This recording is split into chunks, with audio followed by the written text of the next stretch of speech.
Hola, hola compañeros y compañeras del curso de Comipems. Estamos aquí nuevamente en Instituto CETEC para continuar con los temas, con las clases de lo que viene siendo geografía. En cuanto a lo que es el estudio o la descripción de la Tierra, de nuestro planeta, para saber sus características, sus elementos, los fenómenos propiamente geográficos que se presentan dentro de lo que viene siendo este planeta. Ya hemos visto a grandes rasgos lo que es geografía, los aspectos que estudia y también hemos visto las diversas capas que conforman la Tierra. Desde la parte interna o interior que viene siendo el núcleo y el manto, hasta lo que viene siendo la parte exterior con la famosa corteza terrestre, y después de ello tenemos lo que es la hidrografía y la capa de agua, y después tenemos la atmósfera, lo que viene siendo la capa gaseosa o la capa de aire. Todas estas tres o litosfera constituyen lo que viene siendo la biosfera, que es la capa en donde los seres humanos, perdón, los seres vivos, mejor dicho, se desarrollan y viven, entendido por ser ellos, pues las plantas, los animales y obviamente la especie humana. Hemos visto también lo que es la biodiversidad y también lo que vienen siendo los diversos tipos de la clasificación de los recursos naturales, que forman parte de todo esto de la llamada geografía física, es decir, el aspecto o el estudio de la parte de la naturaleza que comprende la Tierra, el medio ambiente. Sin embargo, hemos visto también, y estamos ya empezando con la geografía humana, dado que los seres humanos interaccionamos con lo que viene siendo la naturaleza, la transformamos, la modificamos, la cambiamos completamente. Entonces, esto genera una serie de situaciones que la geografía también debe de analizar y debe de estudiar. Esto también genera una serie de situaciones económicas, políticas, geopolíticas, que la geografía también se encarga de estudiar, y por eso dijimos desde un principio que esta materia tiene esa cualidad.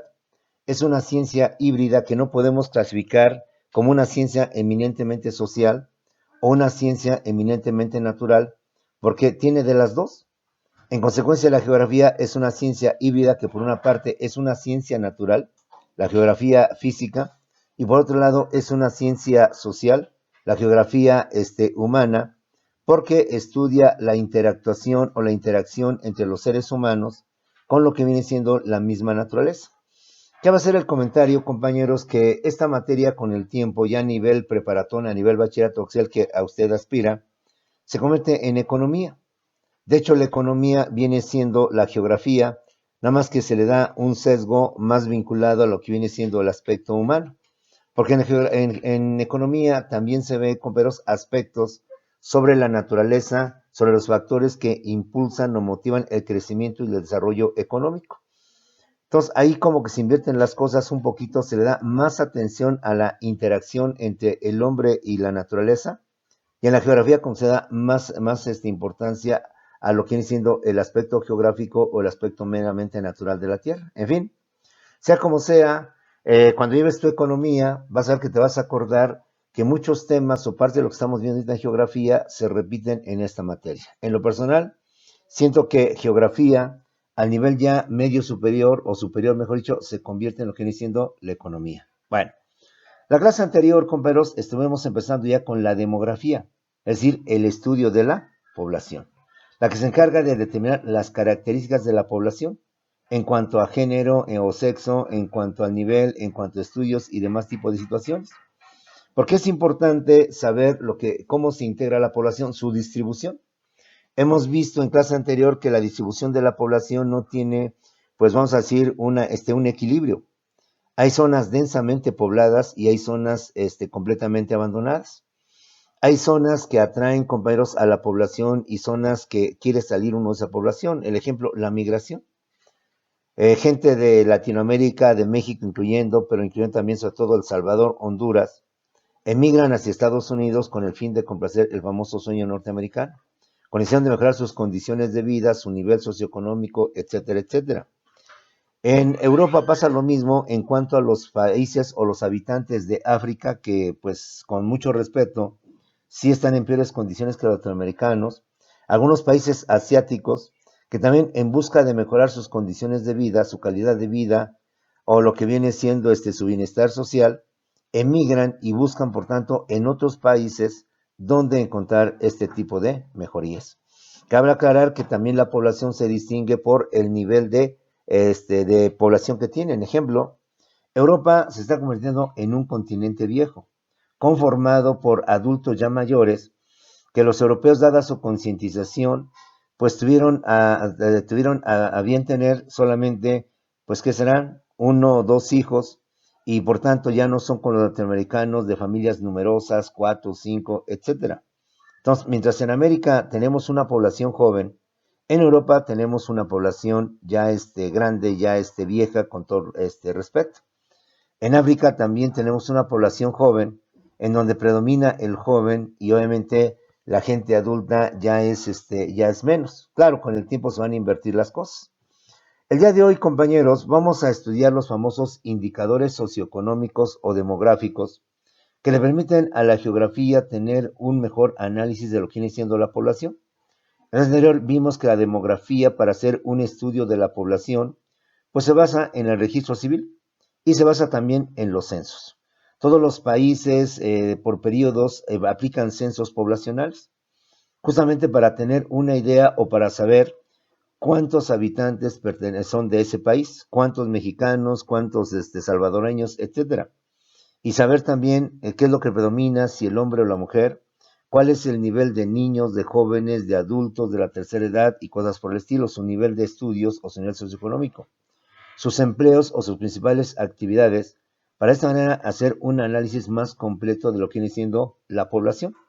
Complementan este estudio de la población o de la demografía, no solamente en cuanto a lo que son el registro civil, las actas de nacimiento, las actas de defunción, las actas de matrimonio, de divorcio, de adopción, que nos permiten o le permiten a la demografía, en base a esta información, tener también estadísticas sobre lo que es la composición o la integración de la población. También constituyen los datos de los censos, quizás más completos, más complejos, sobre lo que viene siendo la composición o integración de la población. Pero la geografía mantiene también sus propias directrices o sus propias normas de cómo hacer un análisis propio de la población. Esos vienen siendo los famosos indicadores socioeconómicos, o también llamados indicadores demográficos. ¿Qué es lo que son estos indicadores? Los indicadores socioeconómicos, o también llamados demográficos, son los datos necesarios para el estudio y el análisis de la población, compañeros. Para poder comprender y entender mejor y saber cómo está integrada la población, entonces la geografía hace una serie de estudios donde recaba una gran cantidad de datos, y sobre esos datos que obtiene a través de lo que viene siendo la información, entonces realiza el estudio y lleva a cabo un análisis profundo, un análisis metódico de lo que viene siendo la integración o la composición de lo que viene siendo la población. Son diversos y muchos los famosos indicadores socioeconómicos, donde aún los autores no se ponen de acuerdo. Pero a grandes rasgos, los principales son la tasa de natalidad, la tasa de mortalidad, la tasa de crecimiento, la esperanza de vida, el alfabetismo o el analfabetismo, según lo querramos ver, la población absoluta o total, la población relativa o densidad de la población, el Producto Interno Bruto, es decir, el famoso PIB, el PIB por habitante y la deuda externa. Algunos autores también agregan la inflación o agregan algunos otros temas propios de economía. Pero para no ser extenso y de acuerdo con el temario, vamos a manejar solamente estos indicadores socioeconómicos o demográficos que permiten hacer un estudio, un análisis profundo de cómo está integrada, de cómo se encuentra compuesta la población de cualquier país, porque son estándares o son reglas a nivel internacional, con algunas salvedades, como te he dicho hace rato, de que algunos países o algunos autores toman en cuenta otros factores como son la población, otros factores que, dependiendo los autores, pero en lo que sí coinciden, lo repito una vez para que los vayamos visualizando, son la tasa de natalidad, la tasa de mortalidad, es decir, el recuento de los que nacen como también el recuento de los que mueren. La tasa de crecimiento, es decir, la operación que nos va a permitir sacar un saldo entre los que han nacido y los que han muerto, para de esta manera saber qué tasa de crecimiento tenemos. También lo que es la esperanza de vida. Se toma en cuenta el alfabetismo o analfabetismo. Según algunos toman mejor el alfabetismo, los mejor toman el aspecto negativo, que es analfabetismo. La población absoluta o total, y por tanto en consecuencia la población relativa o densidad de la población. El Producto Interno Bruto, el famoso PIB, el PIB por habitante, que algunos llaman el ingreso per cápita, y la deuda externa. Esos son los famosos indicadores socioeconómicos que van a permitir hacer un análisis de la población. Empecemos pues con la tasa de natalidad. ¿Qué es la tasa de natalidad? Es el número de nacimientos anuales por cada 1000 habitantes respecto al total de la población, compañeros. De esta manera, sacan los estudiosos o los investigadores un porcentaje o una cantidad sobre el índice de nacimientos, sobre la cantidad de nacimientos que se están generando dentro de una población. ¿Qué es la tasa de natalidad? Es el número de nacimientos anuales, es decir, se manejan por año, no por mes, no por semana, sino para hacerlo más claro, por año. Es el número de nacimientos anuales por cada 1000 habitantes respecto al total de la población. Y haciendo esta especie de particularidades, se suman al final todas y entonces se tiene ya, por tanto, esa tasa de natalidad. ¿Cuántos nacimientos tuvimos en tal zona? ¿Cuántos tuvimos en tal zona? ¿Cuántos más se llevaron en esta otra zona? Se hace la suma total y entonces se tiene el registro de que durante el año 2021 o durante el año 2020 se tuvieron tantos nacimientos en lo que es México, la Ciudad de México, a nivel local, pero a nivel nacional, se tuvieron tantos números de nacimientos. Y con eso se ve el porcentaje de natalidad. Estamos teniendo un alto crecimiento, un bajo crecimiento, hay muchos nacimientos en nuestro país o simplemente se mantiene un promedio más o menos razonable. Pero además de la tasa de natalidad, también se lleva a cabo de la tasa de mortalidad. Obvio que la tasa de mortalidad pues, es el número de fallecimientos anuales. De igual manera por cada 1000 habitantes respecto al total de la población.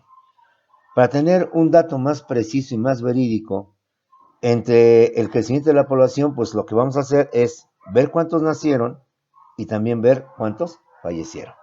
Pues si nada más nos basamos en los que han nacido sin tomar en cuenta a los que fallecieron, pues comprenderás que la estadística o el porcentaje que se trata de obtener no es muy completo, no es muy correcto. Entonces, así como tomamos lo positivo, pues tomemos lo negativo. Así como tomamos lo bueno, pues tomemos también lo malo. Así como la geografía toma en cuenta el número de nacimientos, de igual manera tiene que tomar el número de fallecimientos. Para que de esa manera haya una corresponsalía, haya una relación y por tanto se pueda tener un mejor nivel o un mejor estatus de realmente cuál ha sido el crecimiento de la población conversa. Y como ves, en última instancia es lo mismo.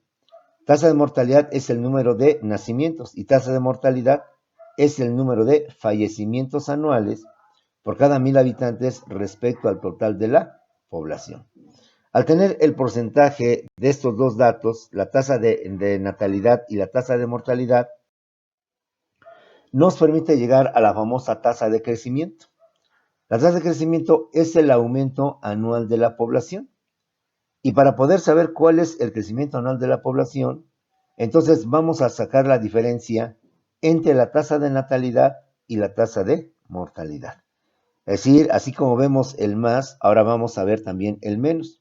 Hacemos esta operación aparentemente sencilla, bueno, dicho de esta manera, y por tanto podemos determinar si tuvimos una tasa de crecimiento alta, una tasa de crecimiento promedio, una tasa de crecimiento baja. Obvio, si son más los fallecidos que los nacidos, pues comprenderás que la tasa de crecimiento más bien es de decrecimiento hacia abajo. Al revés, si tuvimos mayor número de nacimientos y muy pocos fallecimientos donde el porcentaje o la relación es alta de cada un fallecido, hay 5, 6 o 10 nacimientos, pues entonces tenemos una alta de crecimiento. De esta manera es como los estudiosos tratan de entender la población y tratan de visualizar, por tanto, cómo la población va creciendo, va decreciendo o cómo se mantiene en un momento determinado. Y esto, reitero una vez más, pues los obtienen a través de las actas del registro civil. Sabemos que todo nacimiento es obligación de los padres inmediatamente irlo a registrar al niño. Para que el niño legalmente, el acta de nacimiento es lo que permite que ante la ley ese niño exista. Es decir, la ley más que preséntame al niño vivo, es presentarme el acta de nacimiento. El acta de nacimiento, usted bien lo sabe que es un documento fundamental. Para cualquier trámite que queremos llevar a cabo, queremos realizar, inmediatamente nos piden nuestra acta de nacimiento. Una inscripción, una solicitud o lo que tú quieres, siempre el acta de nacimiento. Trámites con el tiempo, como son el INE, como son cédula fiscal o demás, acta de nacimiento. Inscripción a una escuela, inscripción a un club deportivo, inscripción a una beca o lo que usted quiera, acta de nacimiento. Entonces, como puedes ver, el acta de nacimiento se convierte en algo obligatorio, en algo necesario, en algo que difícilmente las personas pueden ser ajenas a ese documento. Entonces, bajo esta perspectiva, pues obviamente tenemos que tener al menos una seguridad de que los nacimientos están bien determinados, o al menos no hay problema de que, como en los delitos, no todos los que sufren un delito denuncian. No todos los que han vivido la mala experiencia de sufrir un delito llegan a denunciar. Y esto lo hemos escuchado muchas veces en las noticias, que aunque estadísticamente o oficialmente hubo durante el año tantos delitos de extorsión o tantos delitos de asalto o de secuestro, realmente no sabe a ciencia cierta, porque se supone que hubo otros más, pero que las víctimas o los ofendidos, por cuestiones de represalias o cuestiones de miedo, que usted quiera, decidieron no denunciar. Pero difícilmente se da en lo que viene siendo el nacimiento. Difícilmente podemos hablar que por cuestiones religiosas o de otro tipo, las personas deciden no registrar a su hijo ante esta dependencia. Lo mismo pasa con la mortalidad. Sabemos que para hacer los respectivos actos fúnebres, los sepelios, todo lo que implica el fallecimiento de un ser querido, necesariamente, forzosamente, tenemos que tramitar el acta de fallecimiento. Mientras legalmente no tengas el acta de fallecimiento, para la ley esa persona vive, esa persona sigue existiendo. Para la ley esa persona deja de existir desde el momento en que presentamos el acta de fallecimiento. Por más que uno vaya ante la autoridad, le jure, le perjure, yo soy el padre, soy el hijo, soy el esposo, la esposa del fallecido, pues no, pues aquí queremos acta de nacimiento hasta en tanto no tengamos acta de, perdón, sí, de fallecimiento, esa persona para la ley sigue siendo una persona viva. De esta manera tenemos al menos datos objetivos, datos materiales, que le permiten a la autoridad, por tanto, determinar con una gran precisión, quizás arriba del 90%, casi el 99%, sobre la tasa de crecimiento.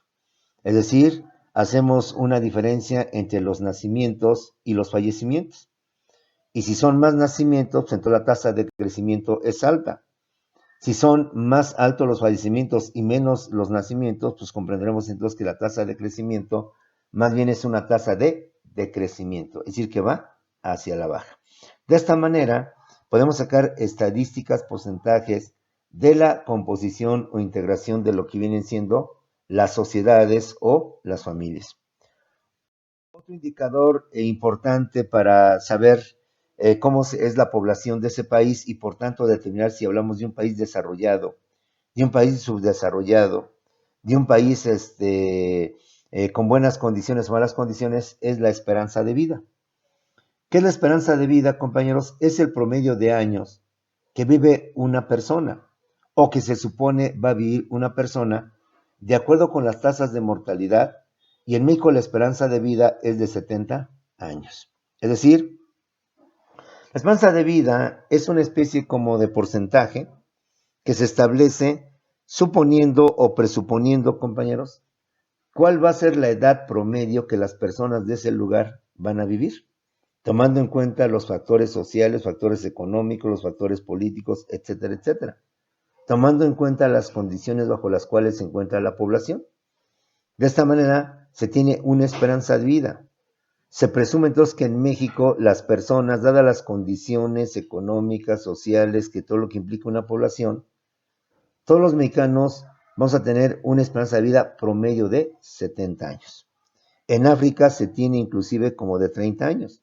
¿Por qué? Porque los niveles de extrema pobreza, de desnutrición y cosas por el estilo, de falta de atención médica y todo lo que implica estos países, dicho con mucho respeto, pues el promedio de vida dado su mala alimentación, dado su desnutrición, dado sus problemas y su poca calidad de vida, no puede pensarse que puedan aspirar a tener a morir a los 80, a los 90. Más bien se piensa o se presupone que la esperanza de vida es a los 30, a los 40 años. En los años 20, en los años 30, México tenía esa esperanza de vida. Dado que éramos todavía un país muy rural, dado que teníamos todavía unas condiciones muy bajas, se pensaba o se decía que en aquella época la esperanza de vida de los mexicanos era de 30 a 40 años. Hoy, si bien no somos un país de primer mundo, no somos un país desarrollado, al menos ya tenemos formas de solventar pues una gran cantidad de problemas y recursos. Entonces, esto ha hecho que la esperanza de vida en México llegue a tener más promedio de 70 años, compañeros. ¿Sí? Un ejemplo lo vemos ahorita con la famosa vacunación del coronavirus. Decía la otra vez el presidente que hay más de 100 países que no han recibido ni una sola vacuna, para iniciar la inmunización de su población en contra de este virus mortal. En México, aunque vamos lentos, al menos ya tenemos asegurado, por lo dicho por la autoridad, el surtimiento de más de 100 millones de vacunas, justamente porque somos cerca de 120 millones de mexicanos. Inclusive la autoridad se ha atrevido a decir que en caso de que hubiera aquí inmigrantes, hubiera extranjeros, también podrían ser beneficiados con esta vacuna. Países desarrollados como son Estados Unidos, el día de ayer Biden presumía que ya tenían creo que el 50% de su población vacunada y que lo habían hecho en un tiempo récord. Pero también cabe decir que ya el presidente de México había manifestado que hay 10 países que habían acaparado todas las vacunas, que los países más poderosos habían acaparado todas las vacunas y que pues no había fraternidad en el sentido de pues que fuera más o menos equitativo o más o menos justo. ¿Por qué? Porque según el presidente, actualmente hay más de 100 países que no han recibido ni una sola dosis de vacuna. Y a como están las cosas, pues a lo mejor llegará el 2022-23 y apenas estos países, obviamente atrasados, subdesarrollados, van a estar recibiendo apenas la vacuna. Entonces, como puedes ver, esto nos permite visualizar que en esos países la esperanza de vida pues va a ser muy baja. Si ahorita lo importante para controlar el coronavirus es la vacuna y esos países no la van a tener hasta dentro de 1 o 2 años, entonces la esperanza de vida se reduce de manera considerable. En Estados Unidos, como en los países europeos, donde entre otros factores ya han sido vacunados o están siendo vacunados, y como dice Biden, más del 50% o el 50% de la población norteamericana, pues comentarás entonces que el nivel de vida, perdón, la esperanza de vida sigue siendo muy alto. Si esto le agregas, como leímos en la clase anterior, que en México nos pagan por jornada de trabajo por 8 horas, nos pagan con un salario promedio de 120 pesos por todo un día completo, y en Estados Unidos te pagan por 1 hora, por $9, y que se está pidiendo que suba a $15, lo más pobre, lo más, permíteme la expresión, lo más jodido, pues imagínate la esperanza de vida. No es lo mismo vivir con un sueldo diario de 120 pesos, a vivir con un sueldo, déjale, en $9. 9 por 2, 18 por 180 pesos, nada más por trabajar 1 hora. Ahora, si trabajas 2 horas, te van a pagar 360 pesos. En cambio, aquí en México, por 8 horas, te pagan apenas 120 pesos. Y en Estados Unidos, por 2 horas, están pagando 360 pesos. Claro, muchos alumnos, cuando estamos en clase presencial, me llegan a decir, bueno, macho, pero no compare. La vida en Estados Unidos es más cara. Bueno, sí, lo reconozco, pero también toma en cuenta que como en todos los países hay lugares, si tú le buscas, encuentras lugares baratos. Es como si tú dijeras, en México la vida es muy cara y voy a Polanco o voy a Santa Fe, pues claro que es muy cara. Cualquier restaurante al que yo me meta en Santa Fe, cualquier lugar de comida que yo meta ahí en Santa Fe, mínimo anda como en 100 pesos, es lo que viene siendo un salario, ¿sí? Mínimo se anda llevando esta cantidad. Pero si yo le busco y en lugar de irme a Santa Fe, me voy por acá, por Azcapotzalco, por la Gustavo Madero, comprenderás que ahí encuentro la comida a 30 pesos o a 40, es decir, mucho más económica. Entonces, como puedes ver, en Estados Unidos también pasa lo mismo.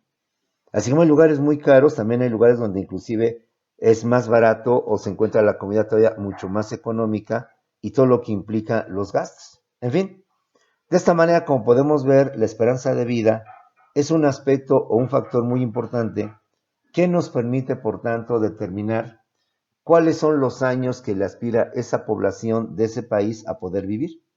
La esperanza de vida es el promedio de años que vive una persona de acuerdo con las tasas de mortalidad. En México la esperanza de vida, felizmente, afortunadamente, se tiene un promedio de 70 años. Es decir, los mexicanos aspiramos a vivir a un promedio de 70 años. ¿Sí? En cambio, hay países, reitero, que dadas sus condiciones, ejemplo, la falta de vacunas, la falta de la desnutrición que constantemente vemos en África, la esperanza de vida pues no es muy halagüeña, no es muy buena.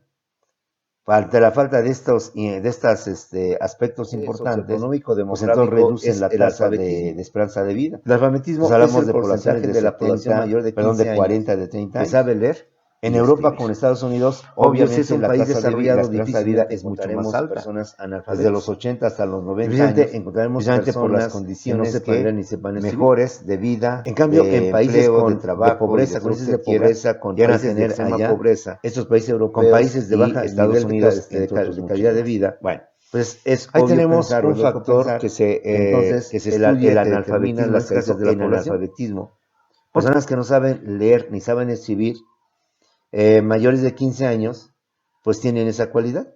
Entonces, este otro aspecto del alfabetismo y del analfabetismo también nos permite tener un grado de conocimiento de lo que viene siendo la población, sus características, sus aspectos más importantes, ¿sí? El alfabetismo es el porcentaje de la población mayor de 15 años que sabe leer y escribir. Y el analfabetismo vendría siendo lo contrario. Es el porcentaje de la población mayor de 15 años que no sabe leer ni tampoco sabe escribir. También lo comentamos la clase anterior, compañeros. En mis tiempos, años 60, para poder ingresar a trabajar, pues no importaba, con que supieras poner tu nombre, o poner una X o poner tu huella digital, con eso ya era suficiente. Con el tiempo, compañeros, se pidió entonces el nivel primaria, que acreditaras que tenías estudios de primaria. Si olvidabas que tenías la primaria terminada, era suficiente para que te contrataran. Hoy difícilmente, salvo sin ofender los oficios, las empresas te contratan. Porque difícilmente, si no quitas estudios de primaria, pues no puedes aspirar a un puesto administrativo, a un cargo de oficina, sino pues un cargo operativo, técnico, y aún así lo pensaría esa empresa. ¿Por qué? Porque tus estudios no lo avalan. Después, ya para los años 80 más o menos, se pedía la secundaria, o los 70. Es decir, se incrementó el nivel de estudios que se requería para poder obtener un trabajo. Y actualmente, como lo vimos también en clase anterior, ya hay muchas profesiones o muchas actividades, perdón, que incluso se requieren el nivel de licenciatura. El ejemplo, lo que se conoce como la agente judicial o lo que hoy viene siendo el agente, la policía investigadora, la policía ministerial, que antes era la policía judicial, no es suficiente que usted pues sea bueno para los trancazos, sea barrio, sea pueblo, y sepa y no le tenga miedo a los trancazos. Ahora se está pidiendo que estas personas que aspiren a ser lo que se considera como los policías judiciales requieran tener por lo menos, estudios de universitarios de carrera trunca o carrera no terminada. Y así por decirlo, para ser policía te andan pidiendo ya inclusive los estudios de preparatoria. Entonces, como puedes ver, estos requerimientos, que a lo mejor a veces nos pueden ser molestos, van con la intención precisamente de que la población, entre más superada esté, entre mejor estudios tenga, por tanto, hablamos de una población que tiene esa característica, mejor nivel de vida. Si hay un país de analfabetas, dicho con respeto, pues sí, entonces están tan mal que no tienen ni forma de estudiar, porque prefieren mejor trabajar o poner a sus hijos a trabajar antes que estudiar, porque para ellos es más importante la alimentación pues que el estudio. Entonces, como puedes ver, el alfabetismo o el analfabetismo, con lo que queramos ver, es un indicador demográfico que nos permite llevar un análisis más completo de las características propias de cada población en cuanto a los países o las zonas donde viven o donde habitan. Otro elemento más o factor más es la población absoluta o la población total de un país o de una zona. ¿Qué entendemos por población absoluta o total? Entendemos el número total de habitantes de un país o de una región, y en México ya somos más de 126 millones de mexicanos. ¿Qué es la población absoluta o total? Es el número total de habitantes de un país o de una región, de tal manera que podemos cuantificar y precisar cuántos habemos en México, cuántos habemos en Estados Unidos, y hemos determinado, en base a estos datos, por determinar cuántos habitantes tiene Norteamérica. Y si le agregamos los de Centroamérica, le agregamos los de Sudamérica, entonces vamos a decir cuántos habitantes existen en el continente americano. De hecho, el continente más habitado, compañeros, es el continente asiático. Es el que tiene la mayor cantidad de población. Simplemente China, tú bien lo sabes, es el país que tiene el mayor número de habitantes, el mayor número de pobladores, ¿sí? Y por esa razón quizás, pero también ahí tenemos a Rusia, tenemos países también muy grandes, tenemos a la India, donde también el índice de natalidad o la tasa de crecimiento es muy alta, sumamente alta. Pues todos ellos son países de Asia y que en consecuencia su población absoluta es de las más grandes que se encuentran en este planeta. La población absoluta o total, reiteramos una vez más, es el número total de habitantes de un país o de una región. En México, de acuerdo con el último censo, somos 126 millones de habitantes. Y aclaramos, según también este censo, este dato, en Estados Unidos hay promedio de 30 o de 20 a 30 millones de mexicanos. Entonces, si estos 26 millones les agregas los 30, entonces ya estamos hablando de 156 millones de mexicanos. Sin una población, pues sí, ya muy crecida, ya muy amplia. De esta manera, como puedes ver, te doy un dato más o menos para que visualices un dato comparativo. Si es que en el porfiriato, es decir, hablamos de 1876 a 1911, la población en México era de 15 millones de mexicanos. Y no hablamos si hablamos de siglos, hablamos del siglo XX, 1910 más o menos, que Porfirio Díaz asume la presidencia de 1876 hasta 1911, cuando triunfa la Revolución Mexicana. Así es que en este lapso de 1876 a 1911, los mexicanos éramos solamente 15 millones de mexicanos. David mentalmente hace una operación de 1911, o déjale de 1900, al año 2021, ¿cuánto hemos crecido? Si en aquella época éramos 15 millones y hoy somos 126 millones, comprenderás que la población en México sí ha crecido de manera desproporcional, de manera descomunal, haciendo pues que tengamos uno de los índices de población más alta, claro, no comparado con China o con otros países, pero que al menos nuestro país sí está llevando esto a límites muy especiales.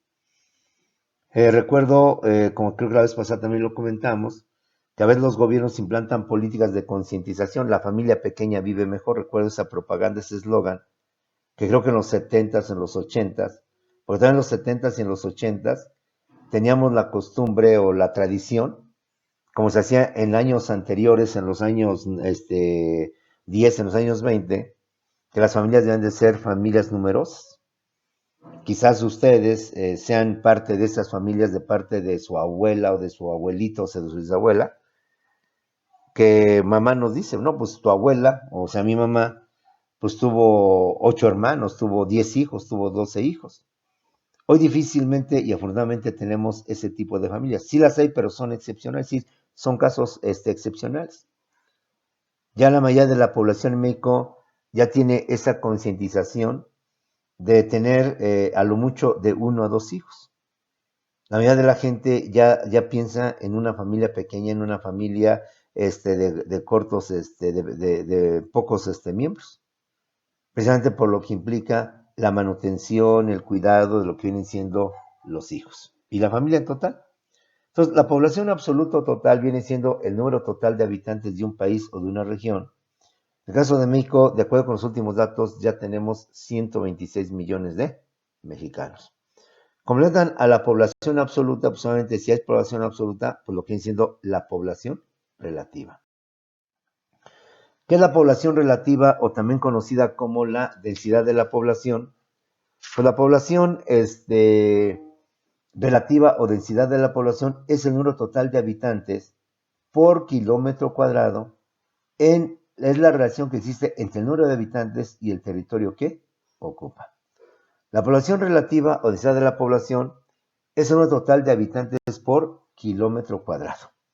Porque, como te he dicho, la población no se puede medir a tasa rasa, porque hay partes del territorio que son muy habitados, que hay un alto porcentaje de personas, pero también hay partes de esa misma región que muy poca gente habita, muy poca gente se encuentra. En el caso de nuestro país, la Ciudad de México está saturada, sobresaturada, está excesivamente cargada de gente. En cambio, vete a Tlaxcala, y Tlaxcala es un estado que todavía no tiene un alto índice poblacional. Que si comparamos con la Ciudad de México, pues sí hay una desproporción. Quizás por cada habitante de Tlaxcala aquí en México tenemos unos 10 o unos 15. Entonces ve esa desproporción entre un lugar y otro lugar. Ahora si nos vamos a Guadalajara, capital de Jalisco, nos vamos a un estado del norte, de los más industrializados, de los más prósperos, también ahí los índices de población son muy altos. Por ejemplo, si nos vamos a zonas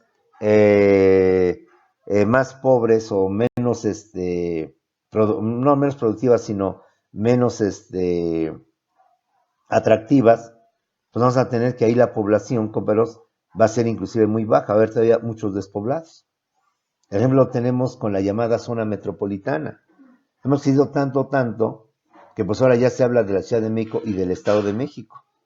Ya saben de las zonas conurbadas en lo que es Tlalnepantla, lo que es Ecatepec, lo que viene siendo Atizapán, Naucalpan, pues que están ya vinculadas con el Distrito Federal y que alguna vez se previó, y por qué no, quizás algún tiempo se prevé, que estas zonas aledañas del Estado de México, como son Naucalpan, como son Ecatepec, como son Tlalnepantla, entre otras, queden adheridas a la Ciudad de México y la Ciudad de México se convierta en un estado de la República Mexicana.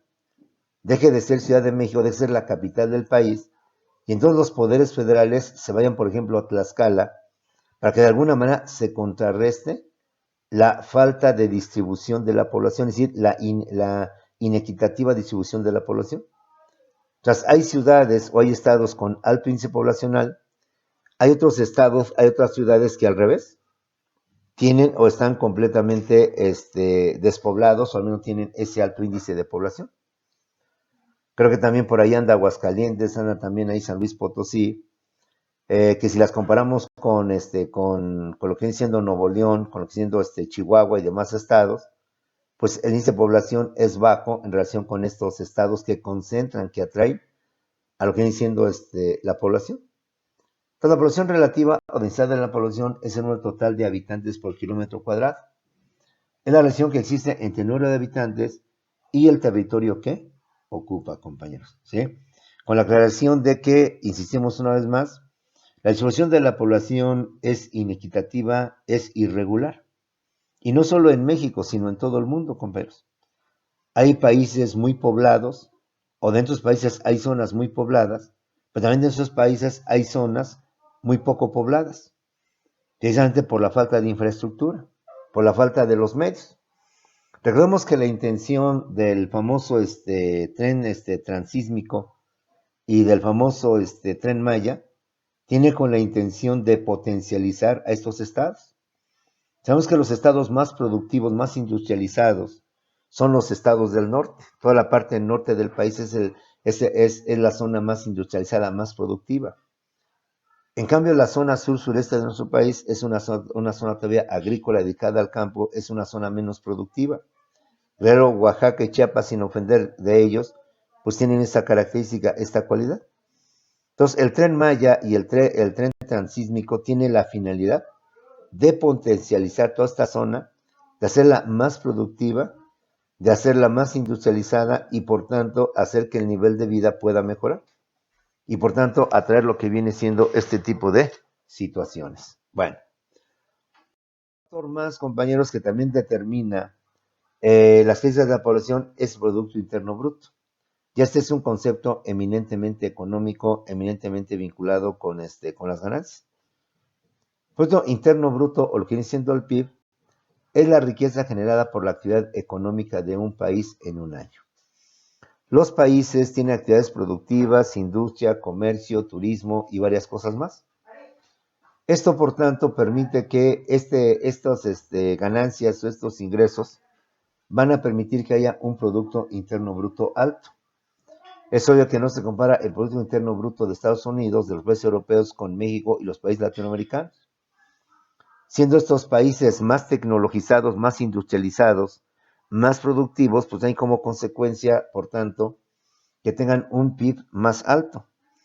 En cambio, los países como México y latinoamericanos, sin ánimo de menosprecio o con ánimo de ofensivo, pues generan una productividad menos alta que la de estos países, la energía. Entonces, como puedes ver, el Producto Interno Bruto es un factor importante para determinar el nivel de lo que viene siendo la población. Además del Producto Interno Bruto, tenemos también el PIB por habitante, que algunos autores llaman el ingreso per cápita, es decir, el ingreso por persona. Lo que cada persona recibe en una región, en un país, por su actividad productiva. El PIB por habitante es el resultado de dividir el PIB de un país entre su población. Si dividir los millones que México tiene o que México obtiene en un año entre los 126 millones, claro, dentro de la población económicamente activa, porque no necesariamente todos los habitantes de un país pues trabajan o generan una riqueza. Los menores de edad, los niños, los adultos que forman parte de la estadística, no los podemos tomar en cuenta dentro de lo que viene siendo la población económicamente activa. Así como muchos mismos adultos mayores, pues tampoco tienen esta situación. En fin, el PIB por habitante es el resultado de dividir el PIB de un país entre lo que viene siendo su población. A unos autores, reitero, llegan a llamarle o llegan a decir que es el famoso ingreso per cápita y algunos hablan que son diferentes. Pero bueno, sea cual sea, la intención es saber más o menos cuál es el promedio que ganan los habitantes de un país, y ya lo vimos aquí. Siempre con ver la forma de pago o el tipo de salario, hay una enorme diferencia entre los ingresos de un norteamericano a los ingresos de un mexicano, obviamente sin ánimo de ofender.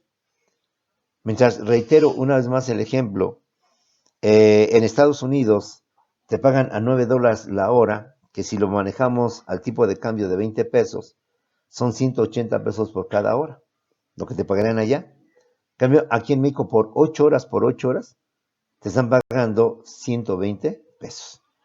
Entonces, como puedes ver, ve la enorme diferencia entre 180 pesos por una hora a 120 y tantos, galen 125 por 8 horas.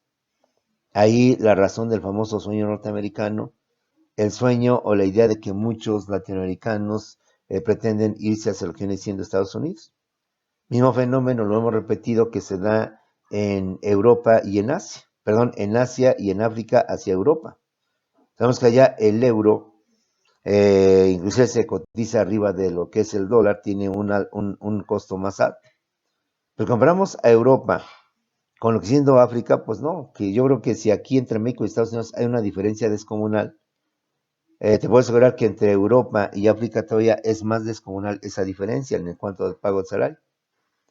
Por eso muchos africanos pues buscan, bien sea hacia Estados Unidos o lo más cerca es cruzar el famoso mar Mediterráneo, así como aquí quieren cruzar el mar, el río Bravo, allá lo que quieren cruzar es el mar Mediterráneo, para poder estar cerca de las costas pues, de Italia, de lo que es Grecia, de más países costeros, para poder llegar a Europa y en consecuencia poder ahí obtener un mejor trabajo. Desde el más sencillo ejemplo, los $9 que se pagan en Estados Unidos pues es para el jardinero, para el mesero, para la persona de intendencia que barre, que limpia las oficinas, para la persona que limpia los baños. Entonces, como puedes ver, no son los altos cargos o altos puestos donde te pagan $9 por hora, sino que te pagan por los trabajos o los oficios, vamos a decir, que requieren menos preparación, menos habilidades, menos conocimientos. Que se toma en cuenta es la deuda externa. El PIB, por tanto, por habitante es el resultado. La deuda externa es el monto de la deuda pública entre lo que viene siendo su subdesarrollación.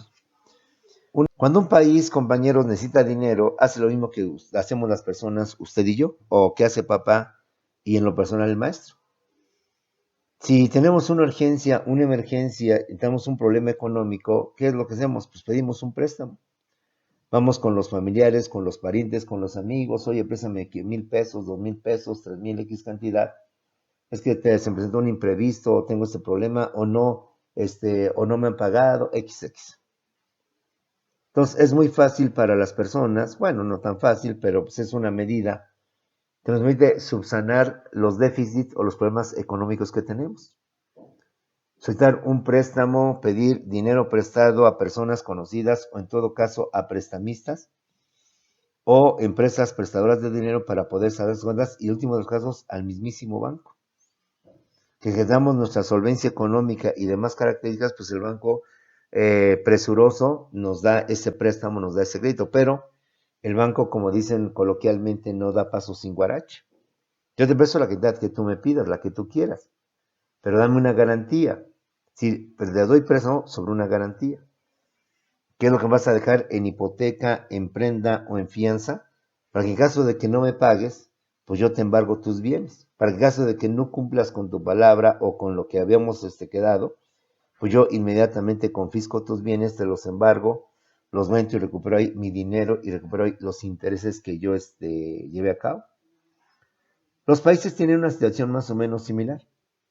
Cuando un país tiene problemas económicos, no tiene los recursos para poder subsidiar o poder pagar sus deudas o atender sus compromisos, todos los países tienden a buscar, no obviamente familiares ni mucho menos otros países, sino que hay organismos internacionales como son el Fondo Monetario Internacional, el FMI, el BID, el Banco Interamericano de Desarrollo y el BM, Banco Mundial, que son instituciones financieras conformadas por varios países para que ellos puedan prestarle dinero a los países como México u otros más que requieren de este dinero.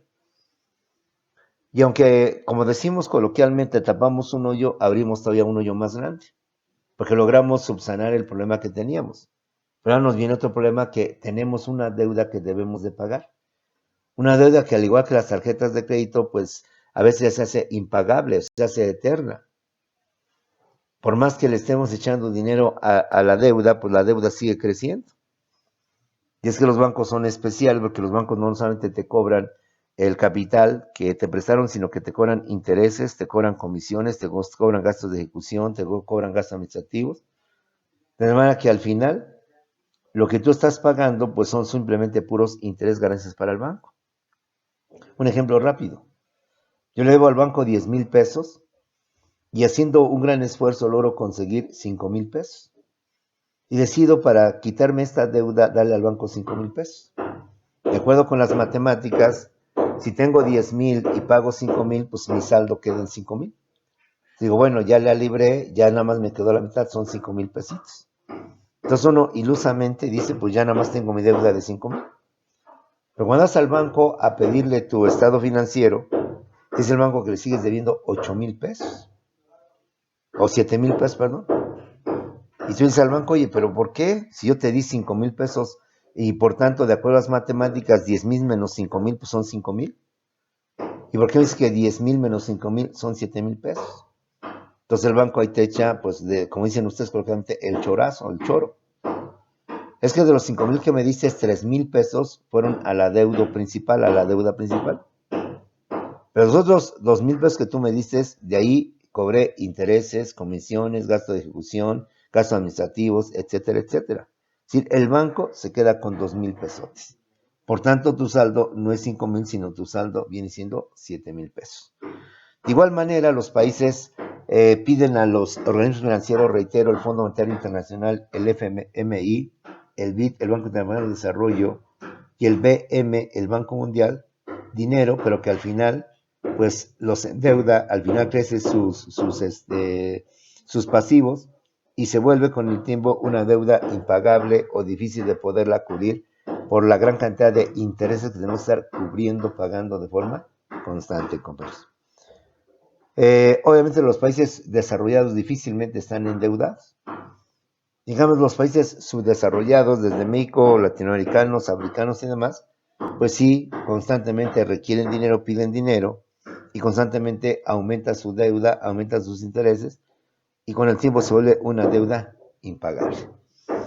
Que obviamente a la gente que nos presta, pues le conviene, o sea, ya saben que esto es bueno para ellos. Bueno, ahí tenemos los indicadores económicos o los indicadores socioeconómicos o demográficos, que para que nos queden claro, pues fueron la famosa tasa de natalidad, la tasa de mortalidad, la tasa de crecimiento, la esperanza de vida, el alfabetismo o analfabetismo según lo quieras ver, la población absoluta o total, la población relativa o densidad de la población, el Producto Interno Bruto, el famoso PIB, el PIB por habitante o ingreso per cápita, y lo que viene siendo la famosa deuda externa. Elementos que permiten hacer un análisis, un estudio sobre la integración o características de la población de un país, de una región, de un lugar determinado. Pasemos ahora, compañeros, a otro tema vinculado con la población, que es el riesgo y vulnerabilidad de la población, compañeros. La población como seres humanos estamos sujetos a sufrir riesgos y peligros. Estamos sujetos a sufrir la acechanza de la naturaleza. Después de todo, el ser humano, por mucha tecnología que tenga, no puede enfrentar a los fenómenos geográficos. Difícilmente puede enfrentar a los torbellinos, a los sismos impredecibles. Y aunque a sabiendas sabemos lo que puede provocar un sismo, lo que puede provocar un tornado, difícilmente lo podemos contrarrestar, difícilmente lo podemos mitigar o evitar este tipo de desgracias. Dada nuestra condición, compañeros, de seres humanos ante la naturaleza, nosotros estamos sujetos a una gran cantidad de riesgos y vulnerabilidad de la población. ¿Cuáles son los riesgos de la sociedad? Es la posibilidad de la pérdida de vidas humanas, así como de propiedades y de la actividad productiva ante un fenómeno natural o social, compañeros. Los seres humanos con mucha tecnología, por mucho avance científico que tengamos, somos personas bajo riesgo, bajo peligro, bajo riesgo de muerte. ¿Por qué? Porque los seres humanos somos vulnerables. Y el riesgo de la sociedad es la posibilidad de la pérdida de vidas humanas, y no solamente la pérdida de las vidas humanas, sino la pérdida de propiedades, de bienes, de edificios, de casas, y la capacidad productiva de industrias, de comercios, de fábricas, ante un fenómeno natural o social.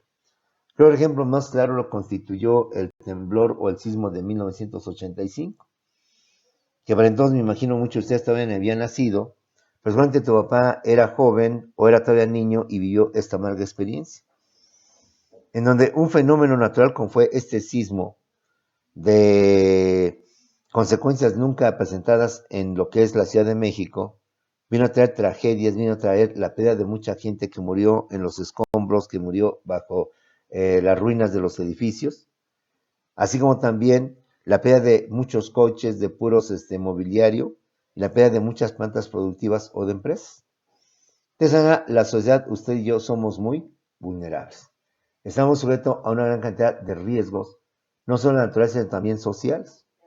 Un ejemplo, como veremos, las manifestaciones, un ejemplo más, las guerras, las luchas internas o las luchas entre países, los conflictos internacionales. Justamente el día de ayer, si ustedes a juicio son las noticias, escuchó que Joe Biden decidió atacar a los chiitas allá en Siria.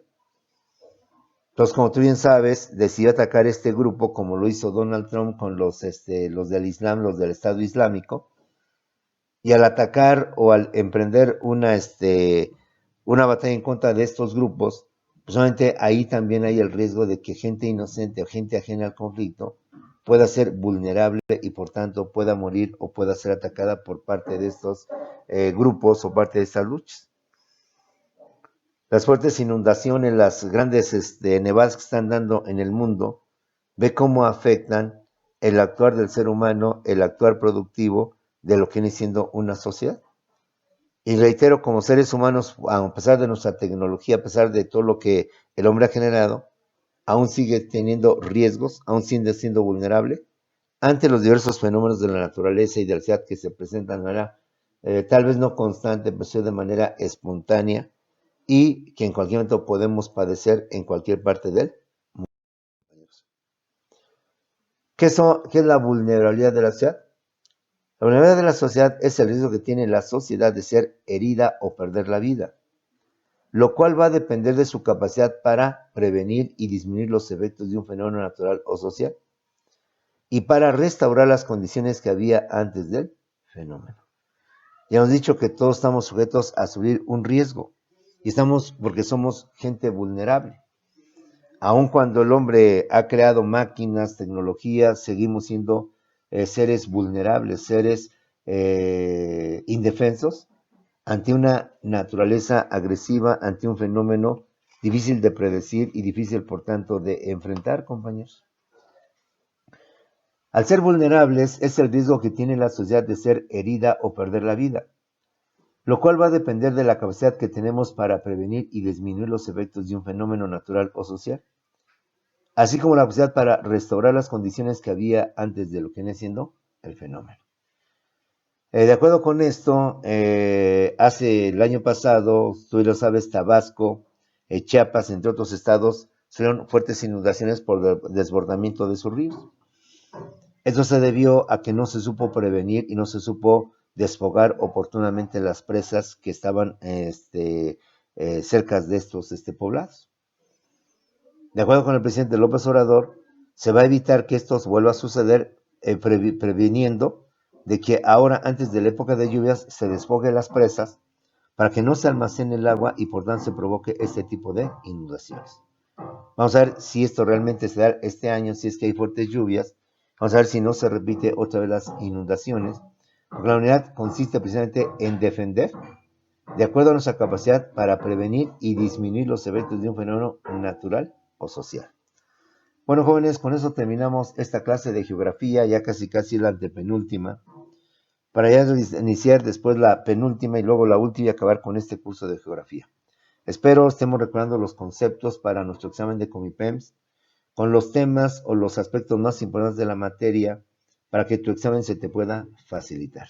Nos vemos a la siguiente clase.